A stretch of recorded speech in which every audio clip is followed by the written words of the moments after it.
David looked at the red paper in his hands for the third time, hoping the words would somehow change.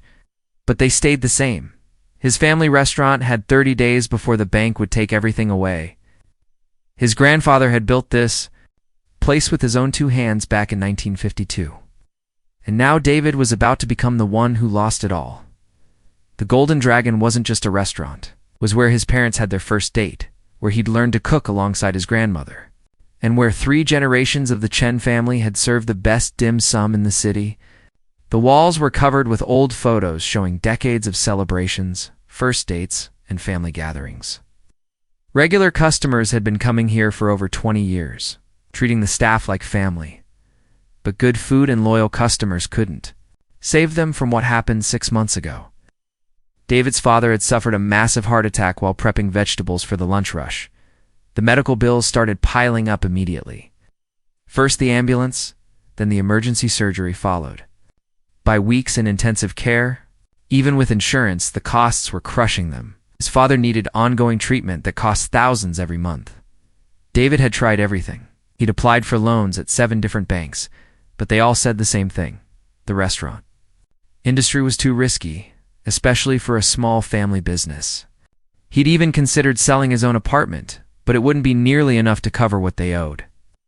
Every night, he lay awake doing math in his head, trying to find a way to make the numbers work. But they never did. His mother spent her days between the restaurant and the hospital, pretending everything was fine. She'd smile at customers and chat about their families, but David could see how tired she looked. His father kept asking about the restaurant from his hospital bed, worried about whether they were managing without him.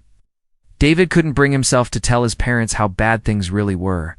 The worst part was watching his younger sister, Lisa, give up her dreams. She'd been accepted to art school with a partial scholarship. But she quit her part-time job at the coffee shop to help full-time at the restaurant instead. She never complained, but David saw her looking at the acceptance letter she kept in her purse.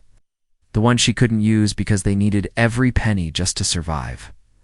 On the night David received the foreclosure notice, he was sitting alone in the restaurant after closing time. The chairs were stacked on tables, and the lights were dimmed. He could hear the old refrigerator humming in the kitchen, the same sound he'd fallen asleep to as a kid when his parents worked late. Tomorrow, he'd have to start telling people. They might lose their jobs. Mrs. Rodriguez had worked as their head waitress for 15 years. Tommy, their delivery guy, was saving money to propose to his girlfriend. How could he explain that their family's failure might ruin other people's lives too? That's when Richard Blackwood walked through the door. David knew who he was, of course. Everyone in the city knew Richard Blackwood. His face was on magazine covers and billboards. He owned half the downtown area and had more money than most small countries. But David had never expected to see him in person, especially not in their modest restaurant at 10 o'clock at night. Richard was a tall man in his 60s, with silver hair and sharp eyes that seemed to notice everything. He wore an expensive suit that probably cost more than David made in a month, but he didn't act like he was too good for the place. He looked around at the photos on the walls and nodded approvingly at the clean tables and polished floors. "Here you make the best pork buns in the city," Richard said, settling into a corner booth like he belonged there. David was confused but went to the kitchen anyway. He heated up some leftover buns from the day's batch, plated them carefully, and brought them out with some tea. Richard ate slowly, asking questions about the recipes and how long the family had owned the restaurant. For a few minutes, David almost forgot about his problems. It felt good to talk about food with someone who seemed genuinely interested. When Richard finished eating, he leaned back in the booth and studied David's face. "I know about your situation," he said quietly. "The medical bills, the debt, the foreclosure notice you received today." David's stomach dropped. How could this stranger know about their private problems? He started to deny it, but Richard held up a hand. "I make it my business to know about local establishments worth preserving," Richard continued. "This place has history, character. Your family has built something special here, and I respect that."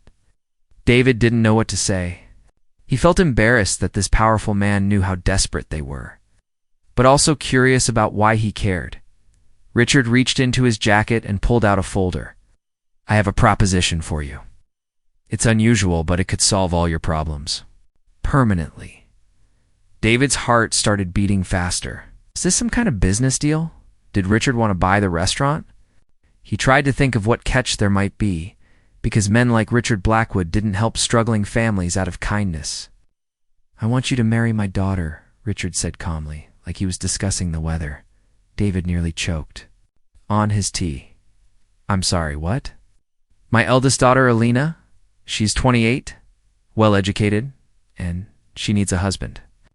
In exchange, I'll pay off all your family's debts, cover your father's medical expenses for life, and give you enough money to expand this restaurant into a proper chain if you want." David stared at him, wondering if this was some kind of joke. Rich people were eccentric, but this seemed crazy even for a billionaire. "Why would you want me to marry your daughter? You don't even know me." Richard smiled slightly. "I know more than you think. I know you work 16-hour days to keep this place running. I know you gave up your college scholarship to help your family when your grandfather got sick. I know you've never missed a single one of your father's doctor appointments, even when it meant closing the restaurant early." David felt uncomfortable hearing his life summarized by a stranger, but he had to admit Richard had done his research. "My daughter has had difficulties finding a suitable husband," Richard continued. "Men are often interested in her for the wrong reasons or not interested at all. I believe you're different. You understand family loyalty, responsibility. Those are rare qualities." David's mind was racing. This felt like something out of a movie, not real life. "What kind of difficulties?" he asked. Richard hesitated for the first time since he'd arrived. "Alina is not what most people would call conventionally attractive. She's quite plain, actually. Shy, awkward in social situations. She prefers books to parties, most men find her ... disappointing." David felt sorry for this woman he'd never met. "It must be terrible to have your own father describe you that way, even if he was trying to be honest. This would be a business arrangement," Richard continued. "You'd live in separate wings of the house, maintain your independence. All I ask is that you treat her with respect and attend social functions together when necessary. In return, your family will never have to worry about money again." David thought about his father in the hospital bed, about his mother's tired smile, about his sister's crumpled acceptance letter. He thought about Mrs. Rodriguez and Tommy and all the other people who depended on the restaurant. Could he really marry a stranger to save them all? "Can I think about it?" he asked. Richard nodded and stood up. "Take your time, but don't take too long. The foreclosure notice gives you 30 days, and these arrangements take time to finalize." After Richard left, David sat alone in the empty restaurant until sunrise, trying to figure out what kind of man he was willing to become. David had 3 sleepless nights to make his decision. On the 4th morning, he called Richard Blackwood and said yes. Within 2 weeks, everything changed so fast it felt like a whirlwind. Lawyers appeared with thick contracts, his family's debts vanished overnight, and his father's medical team suddenly had access to the best specialists in the country. The relief on his mother's face when she learned they were safe made David feel like he'd made the right choice, even if his stomach twisted with worry about what he'd gotten himself into.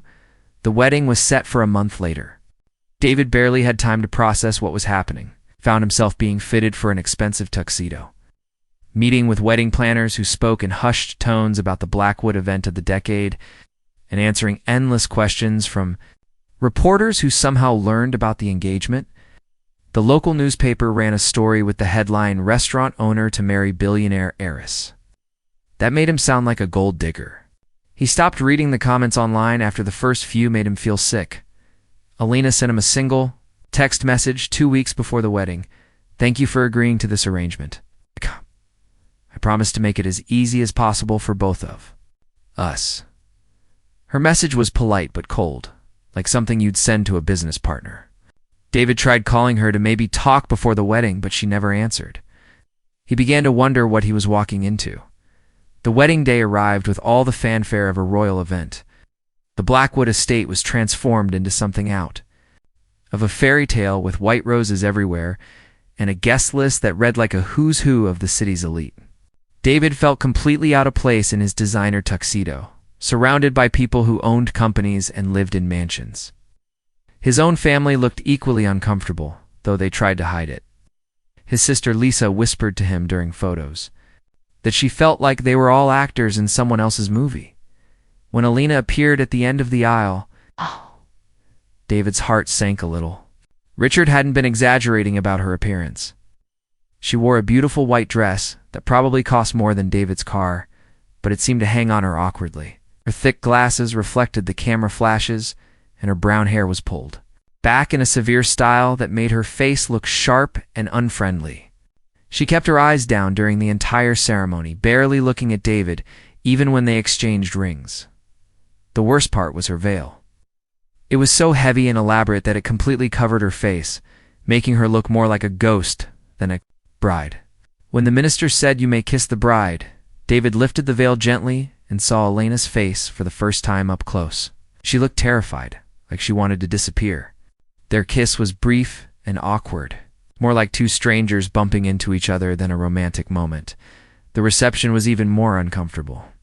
David found himself sitting at the head table next to a woman who barely spoke to him. Alina picked at her food and gave one-word answers when people congratulated them.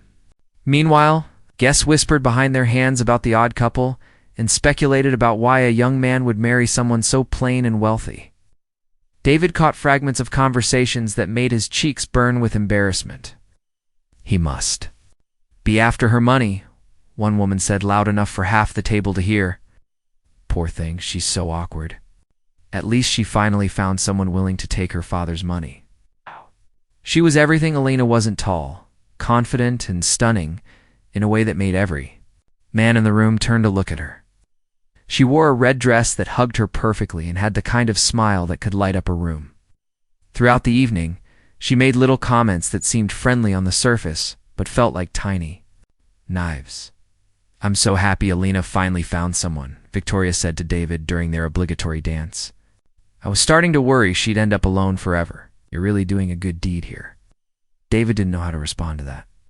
Victoria was pressed close to him as they danced, and he could smell her expensive perfume.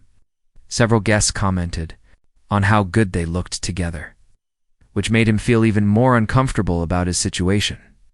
After the reception, David moved his few belongings into the east wing of the Blackwood mansion.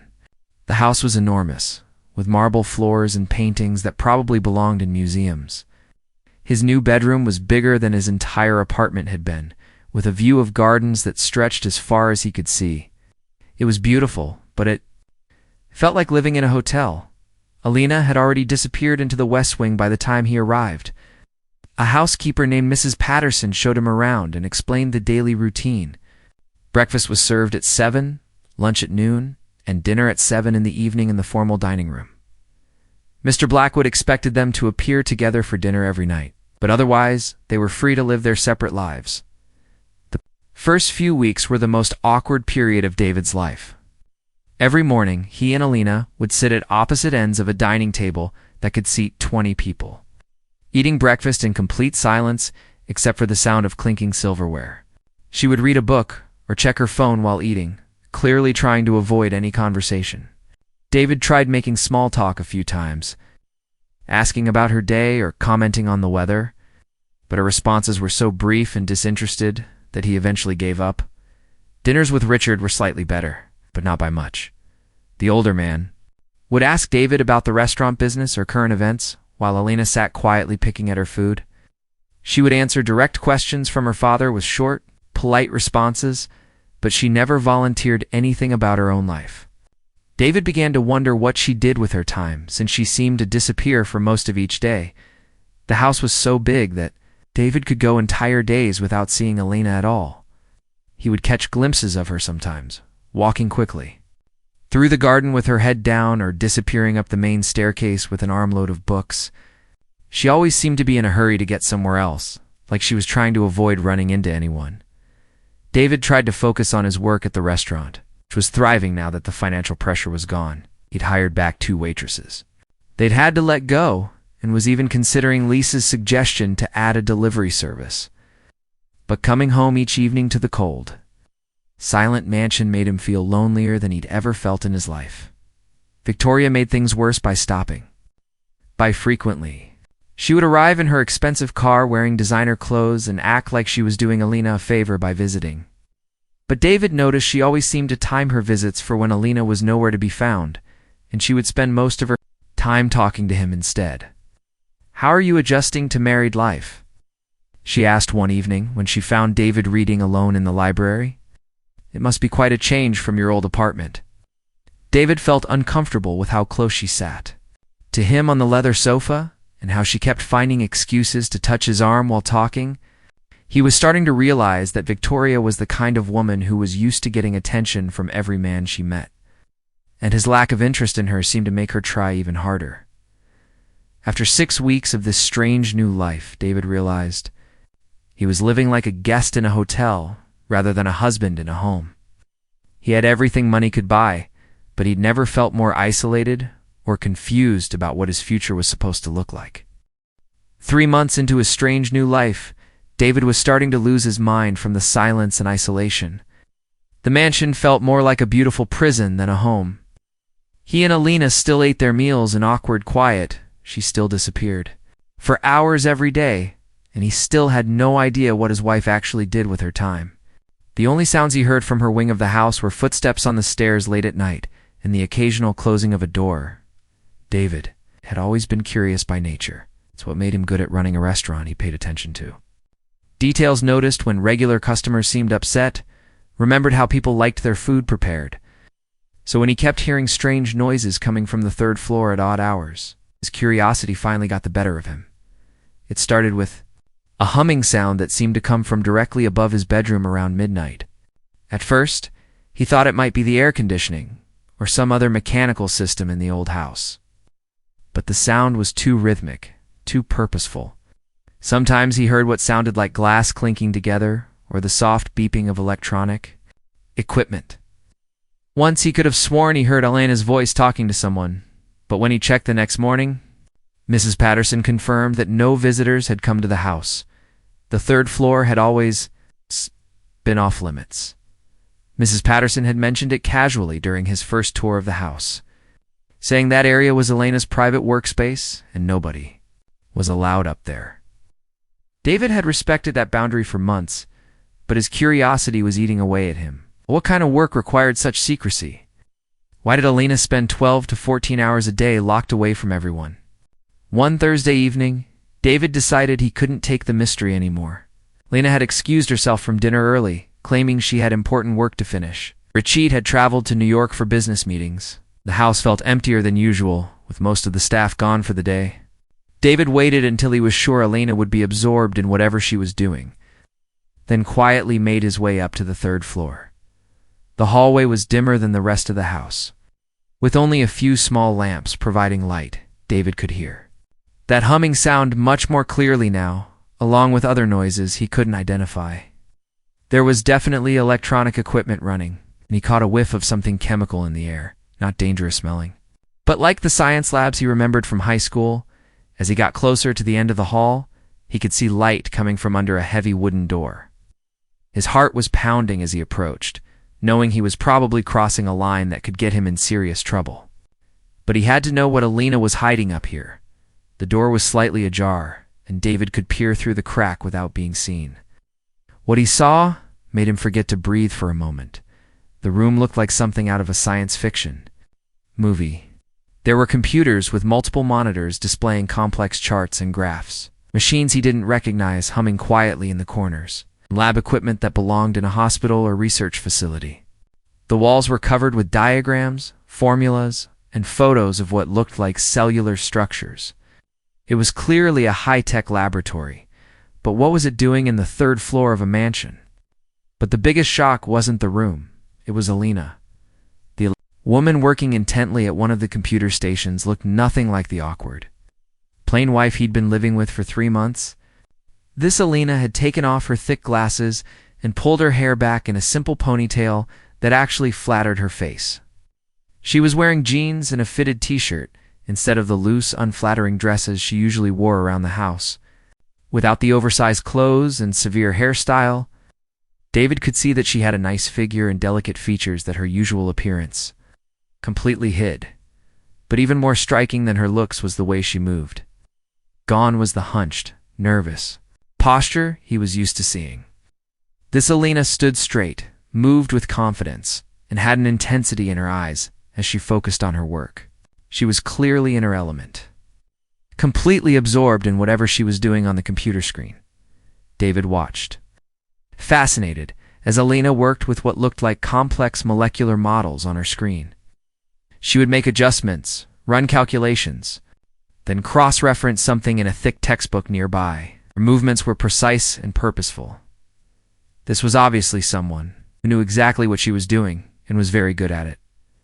After about 10 minutes of watching, David's curiosity overcame his caution. He pushed the door open a little wider to get a better view of the computer screen, and the old hinges creaked loudly. Alina spun around instantly, and David saw her face go completely white with shock and panic.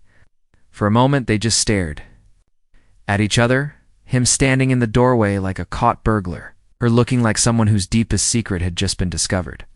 "What are you doing here?" Lena's voice was shaky, and she quickly grabbed her glasses from the desk, fumbling to put them back on. "This area is private. You're not supposed to be up here." David stepped into the room, his eyes taking in all the incredible equipment around him. "Alina, what is all this? What kind of work are you doing?" She stood up quickly, trying to position herself between David and the computer screen. "Please, you need to leave. Right now. My father finds out you were here." But David wasn't leaving. He was too amazed by what he was seeing. "This is incredible. Is this some kind of research lab? Are you a scientist?" Elena looked like she was about to cry.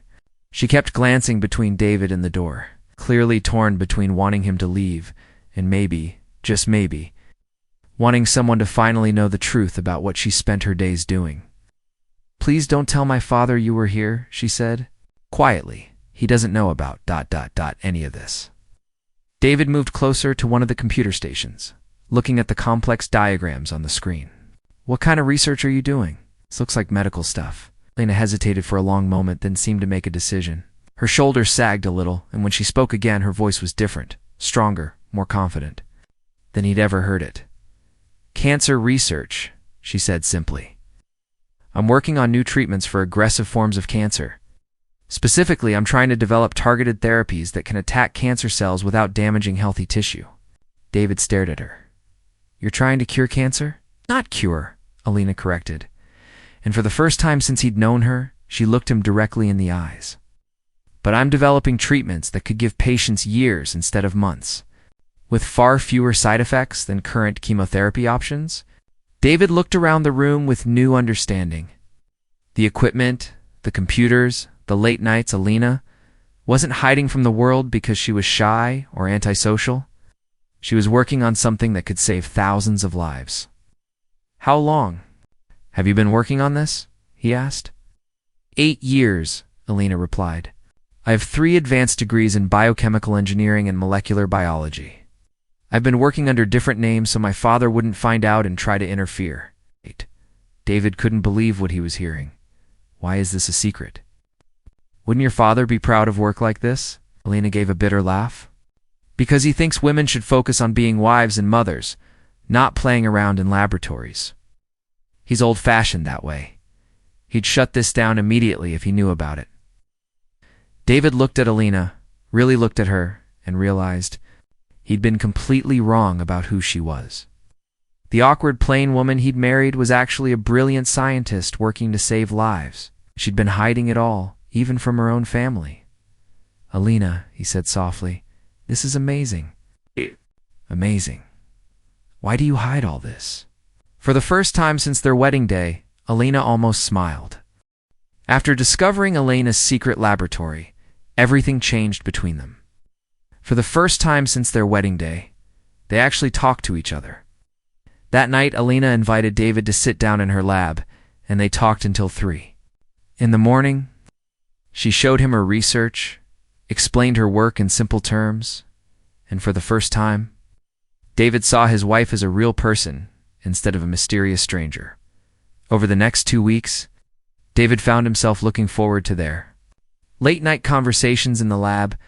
Alina would finish her work around 10 o'clock, and then they would sit together while she explained her latest discoveries. David learned that she had been published in several scientific journals under fake names, and that her research was actually getting close to human trials. She was brilliant in a way that made David feel both impressed and a little intimidated, but the more time they spent together, the more questions David had. If Alina was this amazing scientist, why did she'll need her father to arrange a marriage for her? Why did she make herself look so plain and awkward around everyone else? And most importantly, why had Richard chosen him specifically when there must have been dozens of men who would marry a billionaire's daughter, even one who seemed unattractive? The answers came on a Tuesday night when David finally worked up the courage to ask Alina directly. They were sitting in her lab, sharing Chinese takeout that David had brought from his restaurant. Alina had gotten more comfortable around him and was wearing her hair down, which made her look completely different from the woman everyone else saw. "Alina," David said carefully, "I need to ask you something, and I hope you'll be honest with me." She looked up from her noodles, and David could see a flash of worry in her eyes. "What is it? Why did your father really choose me?" "I keep thinking about it, and it doesn't make sense. There have to be plenty of men who would marry you for money, so why pick someone who is desperate? Why not choose someone from your social class? Someone who would fit in better?" Alina was quiet for a long moment, poking at her food with her chopsticks. Finally, she set down her container and looked at him seriously. "Because you're a good person," she said simply. "Good people are harder to find than you might think." David frowned. "What do you mean?" Lena stood up and walked over to one of her computers. She pulled up a folder filled with documents and photos. "David, my father didn't just randomly pick you out of desperation. He's been watching you for over 2 years." David's stomach dropped. "Watching me?"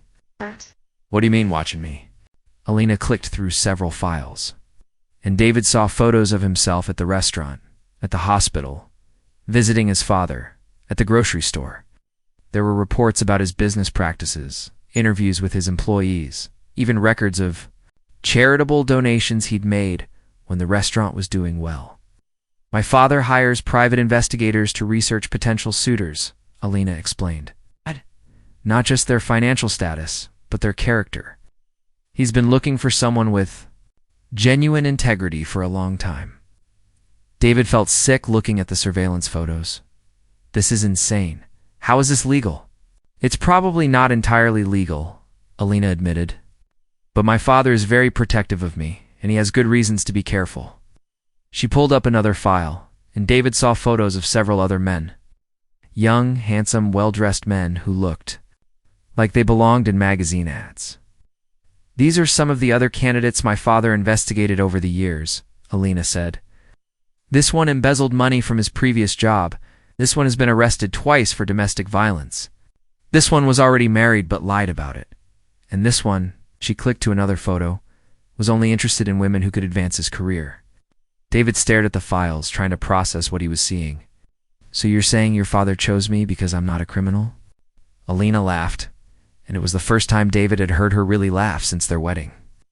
"He chose you because in 2 years of investigation, you never once did anything dishonest or cruel. You paid your employees fairly even when money was tight. You visited your father every single day in the hospital. You gave up your own dreams to help your family. You treated everyone with respect, from your customers to the delivery drivers." David didn't know what to say. He'd never thought of himself as particularly special. He'd just tried to do the right thing. "But there's more," Alina continued, and her voice got softer. "My father didn't arrange this marriage just to find me a husband. He arranged it to find me someone who would love me for who I really am." She turned to face him directly, and David could see that she was nervous about what she was going to say next. "David, the whole financial crisis with your restaurant, it wasn't as hopeless as you thought it was." David's heart started beating faster. "What do you mean?" Lena pulled up another file on her computer. Someone had been making anonymous payments toward your family's medical bills for months before my father approached you. Small payments that wouldn't be noticed, but enough to keep you from going completely under. David stared at the screen, looking at records of payments he'd never seen before. Who was making these payments? Lena's cheeks turned red and she looked down at her hands. The room went completely silent except for the humming of the lab equipment. David felt like the world had just shifted under his feet. "You were paying our bills? But how did you even know about us?" Alina stood up and walked to the window, looking out at the garden instead of at David. "I used to eat at your restaurant sometimes before we got married. I would sit in the corner booth and watch you work. You were always so kind to everyone, so patient with difficult customers. You remembered what regular customers liked to order. You asked about their families. I could see that you genuinely cared about people." David's mind was racing. "You were watching me too? Not the way my father was?" Alina said quickly. "I just ... I liked going there. It felt like a real place, with real people. Not like the fake world I usually live in." She turned back to face him, and David could see tears in her eyes. "When I found out about your father's heart attack and the medical bills, I wanted to help. I started making small payments through a charity organization so it wouldn't be traced back to me. I thought maybe I could help you save the restaurant. Without you ever knowing..." David stood up, feeling dizzy. "So when your father came to me with the marriage proposal..." "I had asked him to," Alina whispered.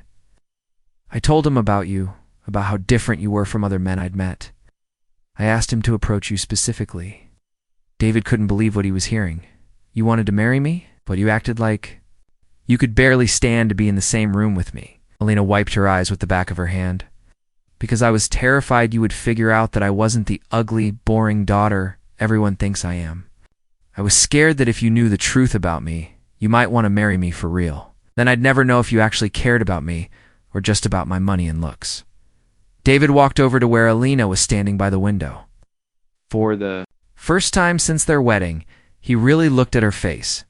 Not the disguised version she showed everyone else, but the real Alina, who worked in this lab every night. "Alina," he said softly, "why didn't you just tell me the truth from the beginning?" She looked up at him with tears still in her eyes. "Because I wanted someone to love me for who I really am, not for what I look like or how much money I have. And I thought if you got to know the person I pretend to be first, then maybe when you found out the truth, I'd know your feelings were real." David realized that everything he thought he knew about his marriage, his wife, and even his own situation had been completely wrong. The desperate business arrangement he thought he'd agreed to was actually an elaborate plan, designed by a woman who had fallen in love with him long before they'd ever spoken to each other. After Elena's confession, something beautiful began to grow between them. The walls they'd both built around themselves started coming down, and for the first time since their wedding, they felt like they were actually married to each other instead of living like polite strangers. David would bring dinner to Elena's lab, and they'd eat together while she worked. Elena started asking David about his day at the restaurant, and he loved watching her face light up when he told her funny stories about their regular customers. But Alina was still keeping her biggest secret from the world. She continued to wear her disguise during the day, hiding her true self behind thick glasses and unflattering clothes. David understood why she did it, but it broke his heart to see her transform back into the awkward, invisible version of herself every morning. He wanted to tell the world how amazing his wife really was, but Alina wasn't ready for that yet. The change came 6 months after their wedding, when Alina made a breakthrough in her research that she couldn't keep quiet anymore. She had successfully developed a treatment that could target aggressive cancer cells while leaving healthy tissue completely untouched. The results from her computer models were so promising that she knew she had to move forward with real-world testing, which meant going public with her work. David found Alina in her lab one evening, staring at her computer screen with tears streaming down her face. "What's wrong?" he asked, sitting down beside her. "Did something go wrong with the research?" Alina shook her head and pointed at the screen. "Nothing went wrong. Everything went right. David, I think I actually did it. I think this treatment could save thousands of lives." David looked at the data on her screen. He didn't understand all the scientific terms, but he could see that the numbers Alina had been hoping for were finally there. "That's incredible," he said, putting his arm around her. "Why are you crying?" "Because now I have to decide what to do with it," Alina said. "I can't keep this secret anymore. This treatment works the way I think it does. People who are dying right now could be saved. I have a responsibility to make it available to them." David understood the problem immediately. But if you go public with this research, everyone will know the truth about you. Alina nodded. My father will find out. About the lab. Society will discover that the ugly Blackwood daughter is actually a scientist. And you. She looked at David nervously. You'll have to deal with everyone knowing that you didn't marry a plain, boring woman after all. David laughed and pulled Alina closer to him. Alina, do you really think I'm worried about what those people think? I'm proud of you. I want the whole world to know how brilliant and amazing my wife is. 3 weeks later, Richard announced that the family would be hosting their annual charity gala. It was always the biggest social event of the year, with everyone who mattered in the city attending. Alina usually skipped the gala, claiming she had a headache or some other excuse. But this year, she told her father she wanted to attend, and she wanted to make a special announcement. Richard was surprised but pleased. He assumed Alina was finally ready to start acting like a proper society wife. He had no idea what his daughter was actually planning. The night of the gala, David got dressed in his best tuxedo and waited nervously for Alina. They had agreed that this would be the night she revealed her true self to the world. Knew how terrifying that must be for her.